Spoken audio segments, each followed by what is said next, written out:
Hey everybody, it's Jim with Triple J Bricks. Welcome back to another video. We're going to be doing a little castle update here today, and we're just going to be quickly talking about what all this stuff is and which one of these sets is going to be leaving the display. All right, let's get into this here. So, first off, this is a bag of parts from Lego from the Pick and Build on lego.com, and I got a bunch of awesome parts here. I have to go through and inventory all of them, but as you can see, a lot of foresty, dark greens. We got a bunch of different stuff in here. A bunch of great parts that I got while there was double VIP points, and so this will all be things that we will use for our future build, which leads me to this thing. This is the only 48 by 48 base plate that I own.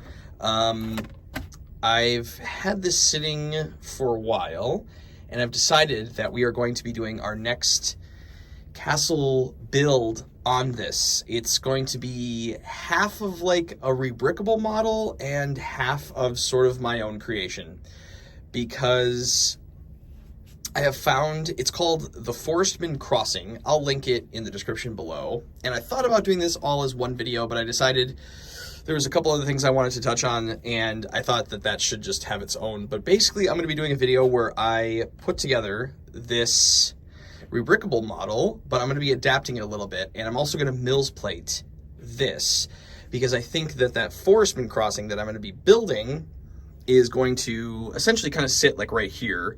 And that is going to be one of our set pieces for the gigantic mock that I have in mind. So I'm going to be taking inspiration from that and also adding sort of my own flair and making some changes to it, because I think that's probably a good start for me, since I just am getting a little gun shy on doing like completely custom stuff myself versus sort of adapting something. It might be a little bit easier of, I don't know, sort of a way into feeling a little bit more comfortable with mock building.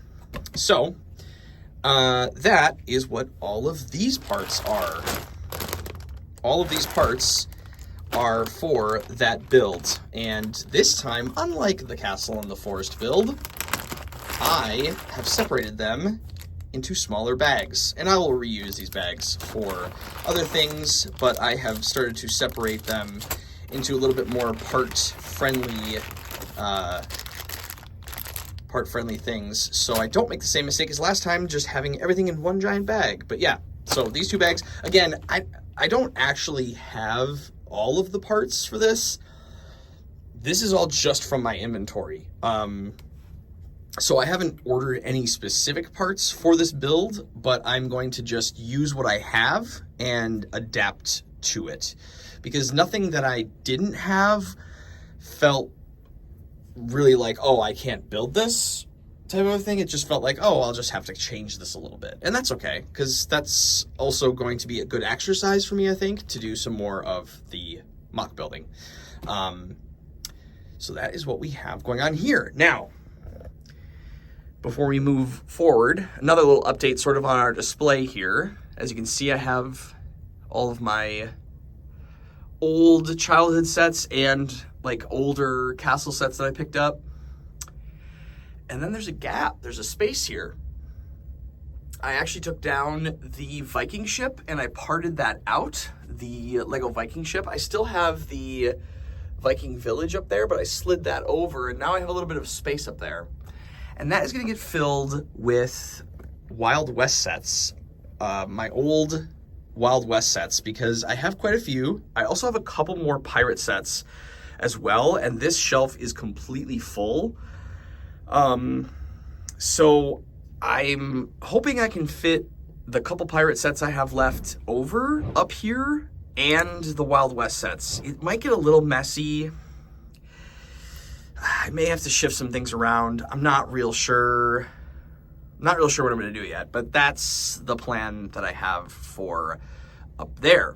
That will be a separate video. Me building those Wild West sets. That will be under my childhood set series that I have. Playlist for that will be right here somewhere. Yeah, so I just kind of wanted to give you that little bit of an update. Finally, which set is leaving this space? Because I'm going to need space for this. And the set that's going to be leaving us is the Medieval Blacksmith. And there's a couple reasons. One, first of all, this is a beautiful set. This was, after the Lion Knight's Castle, this was the next, like, newer-ish castle set that I bought. And I love it. But it's going to be leaving us because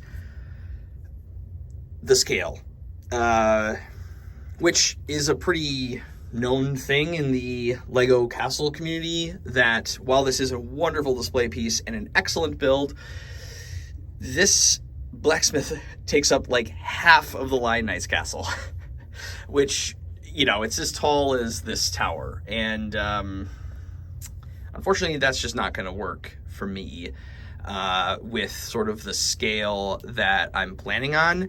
The medieval village works pretty well. I don't know how this is going to really integrate into what I have in mind, but yeah, the blacksmith's going to have to go. However, all of these parts, these are so many great parts in this set. Those will all get used in a, you know, they'll get reused for sure. Lots of great browns and all the shield tiles and lots of dark gray. Like, it's fantastic. So this is going to get parted out. All of the tree things back there, like, all this will get parted out. And I'm really excited for it to have a new life. And someday down the road, it will get displayed when I have more room. But, you know, it is what it is. And ultimately, it doesn't really fit down here. And I don't really have room up here to display it the way I want to. So that's going to be the one to go. But I did... Lastly, I kind of forgot about this. I got from the minifigure factory on Lego.com, you can make your own minifig. And so I made myself with my Triple J bricks on the torso. And I have a little cup of tea. So I thought that was cute. It was like $12 to do it, but I thought it was kind of cute. It was the closest face I could find. It's kind of like a little kid face, but it was the closest one I could find with glasses that somewhat matched me. So I have a little custom minifig now. So that's a little bit of an update on sort of our castle situation and what's going on over here. I, again, thought about doing this and adding it into the video that I'm going to be recording probably right after this, where I get started on the Forestman like mock / rebrickable build that I'm going to be doing.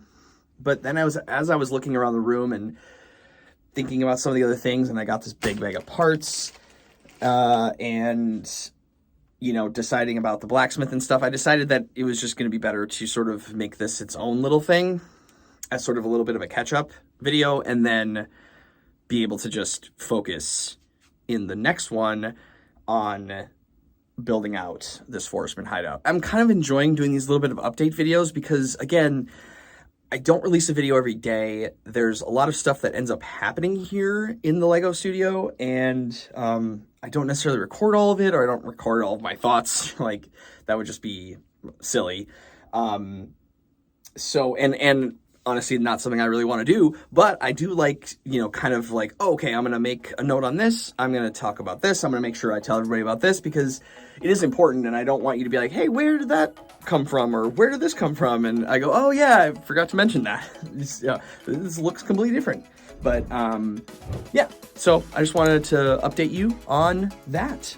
So everybody, thank you so much for watching. I really do appreciate it. And I look forward to seeing you in the next one. But remember, until then, keep on building. Jim